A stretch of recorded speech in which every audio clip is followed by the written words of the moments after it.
All right, what's going on, y'all? Welcome back to another video on the channel. You feel?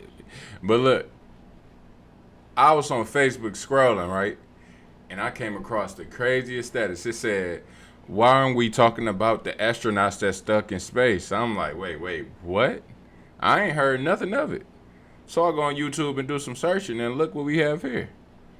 There's two videos I need to react to. One says stuck in space for 52 days, no way home for astronauts, helium leaks delaying return. WION DNA. I don't know if that's a news channel or something.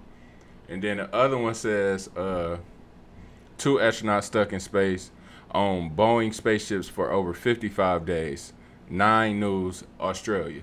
So we're going to start with the Australia one first. Let's get straight to it. Neighborhood beautification. That's very important to Detroit.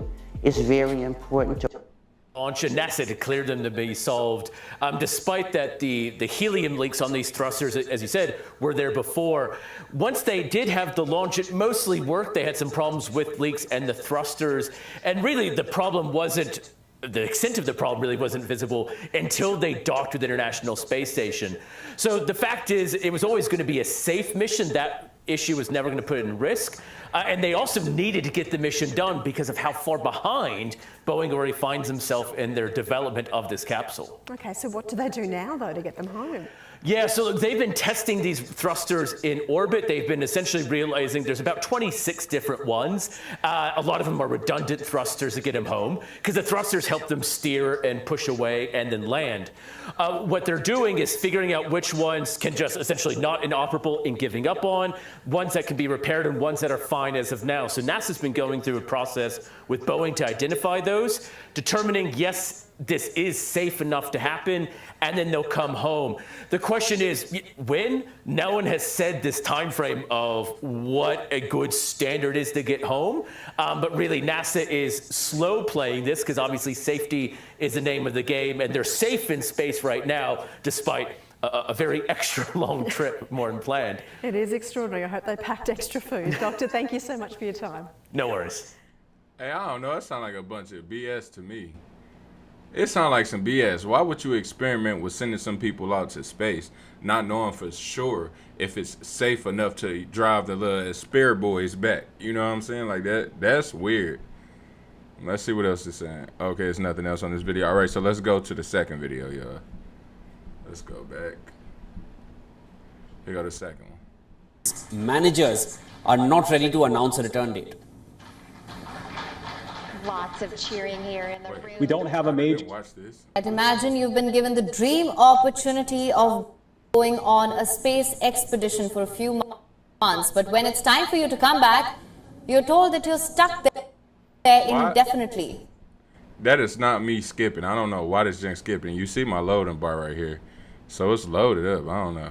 And of course, that too without a date set for your return. A complete nightmare. But for astronauts Butch Wilmore and Sunita Williams, it is a reality that they are living through. These test pilots were supposed to be on the orbiting lab only for a week, and the return was set for mid-June. But due to reasons including thruster failures and helium leaks on Boeing's new Starliner capsule, they've been in space for much longer. NASA's Commercial Crew Program Manager Steve Stitch said on July 25th that missions managers are not ready to announce a return date.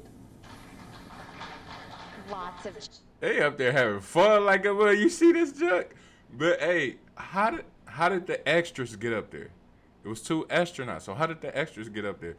Why the other people don't return? Like, it's they only. All right, look, just hear me out. If it's a spaceship that sit 1, 2, 3, 4 people, right? Why is you sending exactly 4 people? Why not just send 2 so the 2 astronauts could come back on the same ship they're coming back on? Unless it got to be balanced or something. I don't know. here in the room. Hey, I'm just talking. I'm just guessing. Have a major announcement today relative to a return date.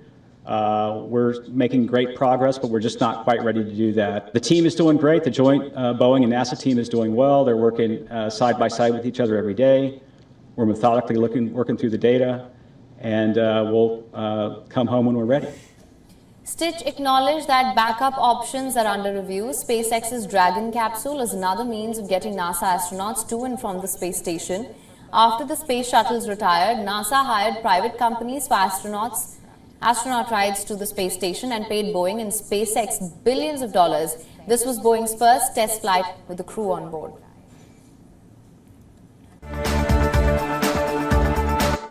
Okay, well, that's that. Hey, if y'all want to see more videos about this, let me know in the comments.